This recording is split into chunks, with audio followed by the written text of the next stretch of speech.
बिस्मिल्लाहिर्रहमानिर्रहीम अस्सलामु अलैकुम वरहमतुल्लाह। फेसबुक और यूट्यूब चैनल देख रहे हो, मेरा नाम है अब्दुर्रहमान। नाज़रीन, इस्लामाबाद हाई कोर्ट में दरख्वास्त दायर की गई इमरान खान साहब से मुलाकात के लिए। उनकी जो बहन है नौरीन, उन्होंने ये दरख्वास्त दायर की कि जी इमरान खान से मुलाकात करवाई जाए, लेकिन चीफ जस्टिस आमिर फारूक साहब जो हैं उन्होंने वो दरख्वास्त मुस्तरद कर दी और 17 अक्टूबर तक समाअत मुलतवी कर दी। अब उसके ऊपर PTI का बड़ा सख्त रिएक्शन आया जी। 15 अक्टूबर को उन्होंने डी चौक में एहतजाज का ऐलान कर दिया है। अब इस एहतजाज के ऐलान को लेकर इस टाइम पाकिस्तान के तमाम जो मेन स्ट्रीम मीडिया के चैनल्स हैं, एक तूफ़ान बरपा है और PTI के ऊपर जो है वो शदीद तनकीद की जा रही है। और इस तनकीद की वजह क्या है? शेख वक़ास अकरम साहब ने ये ट्वीट किया है। क्या ये उनका अपना फ़ैसला है या PTI की तमाम क़यादत जो है वो इसके पीछे खड़ी है? क्या 15 अक्टूबर को ये जो है वो एहतजाज होगा? इस हवाले से कुछ डिटेल हैं। शेर अफजल मरवत साहब ने भी आज एक ट्वीट किया है जी एहतजाज के हवाले से। वो भी आपके सामने रखेंगे। काजी फाइज ईसा के लिए जी अलविदाई तकरीब जो है वो 25 अक्टूबर को रोनुमा की जा रही है। फुल कोर्ट रेफरेंस होगा और इसका ख़त लिख दिया गया है, यानी कि काजी फाइज ईसा साहब की रिटायरमेंट जो है, अभी वैसे जस्टिस मंसूर अली शाह साहब का जो नोटिफिकेशन है वो नहीं हुआ। एक बड़ी अहम खबर जी काजी साहब के हवाले से, और ये असतूर साहब जो है उन्होंने ब्रेक की है ये खबर कि काजी साहब जो है वो किस तरह परेशान हैं अपने फ़ैसले के ऊपर। जो उन्होंने फ़ैसला दिया, एक बड़ा फ़ैसला जिसने पाकिस्तान के इलेक्शन को जो है वो तहस नहस करके रख दिया, और अब वो उस फैसले के ऊपर किस तरह पछता रहे हैं और अब वो क्यों पछता रहे हैं, ये बड़ा अहम है, ये आपके सामने रखेंगे। आईनी तरमीम के हवाले से आज ये खुसूसी कमेटी का इजलास हुआ, उसकी भी तफसीलात आपके सामने रखेंगे। इससे पहले अगर आप लोगों ने चैनल को सब्सक्राइब नहीं किया तो रेड बटन को प्रेस कर लें और बेल आइकॉन को भी प्रेस कर लें ताकि लेटेस्ट अपडेट्स आप लोगों को मिलती रहें और ये जो हमारा ताल्लुक है ऐसे ही जुड़ा रहे। अच्छा, अब ये जो 15 अक्टूबर का एहतजाज का ऐलान किया गया है PTI की तरफ से, इमरान खान साहब की सेहत के हवाले से उनके साथ जिस तरह का रवैया बरता गया जी, साल सवा साल होने वाला है, साल से ऊपर हो गया है। पाकिस्तान की तारीख में किसी भी सियासतदान को सिवाय भुट्टो साहब के अलावा या बादशाह खान जो थे, जो बलोच रहनुमा थे, बहुत पाए के रहनुमा थे जी, उनकी अगर आप तारीख पढ़ें, जितनी कुर्बानियाँ उन्होंने दी हैं, जितनी लंबी जेल उन्होंने काटी है, शायद ही मेरा ख़्याल है कि पाकिस्तान में किसी और रहनुमा ने जो है इतनी लंबी जेल काटी है। 30 साल उनकी जेल थी जी। और फिर उनके साथ जो सख्तियाँ थी बरती गई जेल में, इमरान खान साहब के साथ मेरे ख्याल वैसी सख्तियाँ नहीं हैं। बहरहाल खैर, इमरान खान साहब को जी साल होने वाला है, तो इस टाइम की जो जितनी भी ये लीडरशिप है, इन्होंने कभी ऐसी जेल नहीं काटी है।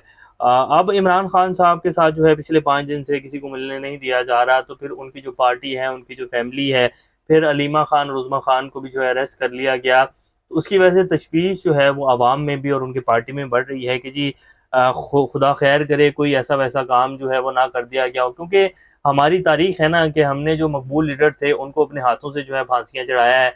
हमने जो है अपनी ताकत के ऊपर कॉम्प्रोमाइज़ नहीं किया, हमने मुल्क को दो लख्त कर दिया। तो इस सारी तारीख को देखते हुए जो है फिर वो एक बंदे को वो तो होता है ना कि यार खुदा ना खास्ता कोई ऐसा कदम तो नहीं उठा लिया गया और इसकी वजह से जो है मिलने नहीं दिया जा रहा। तो वो फिर इस तरह की जो चीज़ें हैं वो इंसान के ज़हन में आती हैं, तब उसको लेकर जो है उनकी तरफ से कहा गया कि जी हमें मुलाकात करवाई जाए, पार्टी के किसी रहनुमा की करवा दी जाए। तो उसके ऊपर फिर जो है उनकी बहन भी आई हुई हैं, उन्होंने ये दरख्वास्त दी। तो चीफ जस्टिस आमिर फारूक साहब जो हैं उन्होंने दरख्वास्त पर समाअत की और उन्होंने कहा कि जी ये 17 अक्टूबर से पहले नहीं हो सकती क्योंकि वज़ारत दाखिला का नोटिफिकेशन है, तो इनकी मुलाकात जो है वो जैसे ही ये नोटिफिकेशन यानी 17 अक्टूबर के बाद फ़ौरन करवाई जाए। अब हम सिर्फ अगर इनको इजाज़त दे देंगे तो बाकी कैदियों से ज़्यादती हो जाएगी, तो उनको बाकी कैदियों की ज़्यादती नज़र आ रही है चीफ जस्टिस आमिर फारूक साहब। वैसे इनके भी दिन थोड़े हैं, अगर ये आईनी तरमीम नहीं होती और काजी साहब जो हैं वो रिटायर ही होने जा रहे हैं जैसे कि लग रहा है इस टाइम, जो नज़र आ रहा है। पाकिस्तान है, पाकिस्तान में अगले लम्हे क्या हो जाएगा जी, अगले 24 घंटों में क्या सूरत हाल बनेगी, कोई इसके बारे में प्रेडिक्ट नहीं कर सकता है, क्योंकि पाकिस्तान में इसी तरह की एक तारीख है जी। तो अच्छा खासा चलता-फिरता मुल्क था जी, पूरी दुनिया पाकिस्तान की इकॉनमी की तारीफ़ कर रही थी कि जी पाकिस्तान ने कोविड होने के बावजूद बड़े अच्छे स्टेप्स लिए, लेकिन इमरान खान की हुकूमत गिरा दी और जनरल बाजवा ने सिर्फ अपनी एक्सटेंशन के लिए और इन लोगों को NRO देने के लिए पूरे मुल्क का जो है वो सत्यानाश करके रख दिया, और जिसकी वजह से आज जो पिछले 2 ढाई सालों में अवाम ने भुगता है और अभी अगले 2 ढाई 3 सालों में जो हालत होगी अवाम की, वो आप सब लोग जानते हैं कि कहाँ पहुँचा दिया मुल्क को। तो यहाँ कुछ नहीं पता कि क्या हो जाएगा अगले 24 घंटों में, और सिर्फ अपने मुफादात की खातिर जो है वो कोई भी एक्शन जो है वो यहाँ ले लिया जाता है। तो फिर इस सारी सूरत हाल को देखते हुए जो है PTI की जो क़यादत है, इमरान खान साहब की जो फैमिली है, उनके शुबहात जो हैं वो बिल्कुल ठीक हैं कि जी कुछ भी हो सकता है, तो उनसे मुलाकात करवाई जाए, तो वो मुलाकात नहीं करने दी जा रही। तो उसके ऊपर कल रात भी जो है PTI ने एक हंगामी जो है अपनी मीटिंग कॉल की और फिर आज जब ये फैसला आया तो उसके ऊपर सलमान कुमार राजा साहब ने कहा कि इस मुल्क में ना शराफत है, ना ही कानून है, ना ही अखलाकियात है, ना ही इंसानियत है। पीटीआई क़यादत ने ऐलान किया कि अगर मुलाकात ना करवाई गई तो डी चौक की तरफ मार्च करेंगे। हुकूमत इस वक्त फौरी क़यादत की इमरान खान से मुलाकात करवाए, बैरून मुल्क से मेहमान आ रहे हैं। इस वक्त पीटीआई वाले निकले तो फिर हुकूमत से रोका ना जा सकेगा। इमरान खान की जान को शदीद खतरा और इनसे मिलने नहीं दिया जा रहा। अगर इमरान खान को कुछ हुआ तो किसी को नहीं छोड़ेंगे। बैरिस्टर गौहर साहब ने बड़े सख्त अल्फाज का इस्तेमाल किया और फिर उसके थोड़ी देर बाद जो है शेख वकास अकरम साहब ने ट्वीट कर दिया कि जी 15 अक्टूबर को डी चौक के ऊपर एहतजाज होगा। अब उसको लेकर जो है पाकिस्तान के तमाम मीडिया के ऊपर तूफान बरपा है और होना भी चाहिए जी। तमाम जो इंटरनेशनल हमारे दोस्त ममालिक हैं उन सब के सरबराहान जो हैं वो एससीओ समिट में शिरकत के लिए आ रहे हैं। एक बड़ा अच्छा इमेज जो है पाकिस्तान का डेवलप होने जा रहा है। फिर सऊदी क़यादत भी आई हुई थी तो बड़ी मुश्किल से जो है पाकिस्तान की इकॉनमी रिवाइव की तरफ बढ़ी है जी। इस टाइम किसी की भी हुकूमत होगी तो जो स्टेप्स ये हुकूमत ले रही है, हाँ ये थोड़ा स्लो ज़रूर है, इनकी कारकर्दगी जो है वो थोड़ी आप इसके ऊपर तनकीद ज़रूर कर सकते हैं। एक कारकर्दगी बहुत अच्छी हो सकती थी इनकी इस हुकूमत की और बहुत पहले से अच्छी हो सकती थी, ये बहुत लेट कर दिया इन्होंने। लेकिन अब अगर इकॉनमी रिवाइव होना शुरू हुई है और फिर एससीओ समिट भी होने जा रही है तो मेरा नहीं ख्याल था कि इस टाइम ये ऐलान करना चाहिए था। और जहाँ तक मेरा जो है वो तज़्ज़िया है, ये सिर्फ टेम्परेचर बढ़ाया जा रहा है पीटीआई की तरफ से ताकि मुलाकात करवा दी जाए, एहतजाज नहीं होगा। और उनको भी पता है कि अभी जो एहतजाज में हो और जितनी तनकीद हुई गंडापुर साहब जो करके गए हैं तो इतनी जल्दी आवाम भी जो है वो इकट्ठी नहीं होगी। तो ये सिर्फ जो है एक टेम्परेचर बढ़ाया जा रहा है और आप देखेंगे कि अगले 24 से 36 घंटों के अंदर मुझे जहाँ तक लगता है कि कल सुबह या शाम तक जो है ये कह दिया जाएगा कि जी नहीं, हम इस एहतजाज को मौखर कर रहे हैं। अब शेर अफजल मरवत साहब ने भी ट्वीट किया है कि जी एहतजाज अब वक्त की ज़रूरत बन चुका है और खान साहब की रिहाई के लिए जान हथेली पर रख कर निकलेंगे और नारा सिर्फ एक होगा कि इमरान खान को रिहा करो और अभी रिहा करो। शेर अफजल मरवत साहब जो हैं वो काफ़ी बीमार थे और उनकी वीडियोज़ आप लोगों ने देखी भी होंगी।